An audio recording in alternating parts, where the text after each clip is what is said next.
ಕೊಪ್ಪಳ ಜಿಲ್ಲೆಯಲ್ಲಿ ಕೆಲವಷ್ಟು ದಿನಗಳ ಹಿಂದೆ ಒಂದು ಮ್ಯೂಸನ್ಸ್ ಸ್ಕ್ಯಾಮ್ ಆಗ್ತದೆ. ಹೊರಗುತ್ತಿಗೆ ನೌಕರ ಕಳಕಪ್ಪ ನಿಡುಗುಂದಿ 30 ಕೋಟಿ ಮೌಲ್ಯದ ಆಸ್ತಿ ಒಂದು ಗಳಿಕೆ ಮಾಡಿಟ್ಟಿದ್ದಾನಂತ ಒಂದು ಪ್ರಕರಣ ದಾಖಲೆ ಆಗ್ತದೆ.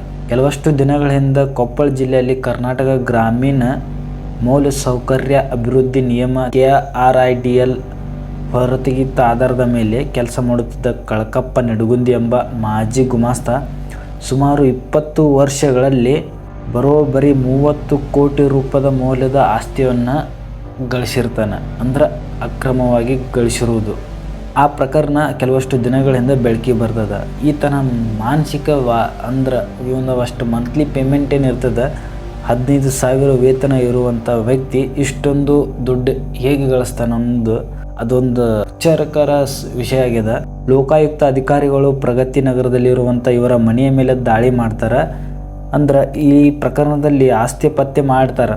ಸುಮಾರು ಏನಂದ್ರೆ ಪತ್ತೆಯಾದ ಆಸ್ತಿ ಎಷ್ಟಿರ್ತದೆ ಅಂದ್ರೆ 24 ಮನೆಗಳು ಕಟ್ಟಿರ್ತಾನೆ. 4 ನಿವಾಸಿಗಳಿರುವಂಥ ಒಂದು ಮನೆ, ಸುಮಾರು 40 ಎಕರೆಗಿಂತ ಜಾಸ್ತಿ ಕೃಷಿ ಭೂಮಿ ಹೊಂದಿರ್ತಾನೆ, 2 ಕಾರು ಮತ್ತು 2 ಬೈಕ್ ಇಷ್ಟು ಇರ್ತದೆ. 350 ಗ್ರಾಮ್ ಚಿನ್ನ ಆಭರಣ ಮತ್ತು 1.5 kg ಬೆಳ್ಳಿ ಬಂಗಾರ ಇರ್ತದೆ. ಸೊ ಇವನ ಹೆಸರಿನಲ್ಲಿ ಮತ್ತು ಪತ್ನಿ ಹೆಸರಿನಲ್ಲಿ ಸುಮಾರು ಆಸ್ತಿ ನೋಂದಾಯಿಸಿರ್ತಾನೆ. 72 ಕೋಟಿ ವ್ಯವಹಾರದ ಒಂದು ಆರೋಪ ನಿಡುಗುಂದಿಯ ಮತ್ತು KRIDL ಮಾಜಿ ಇಂಜಿನಿಯರ್ ಮೇಲೆ ಇರ್ತದೆ.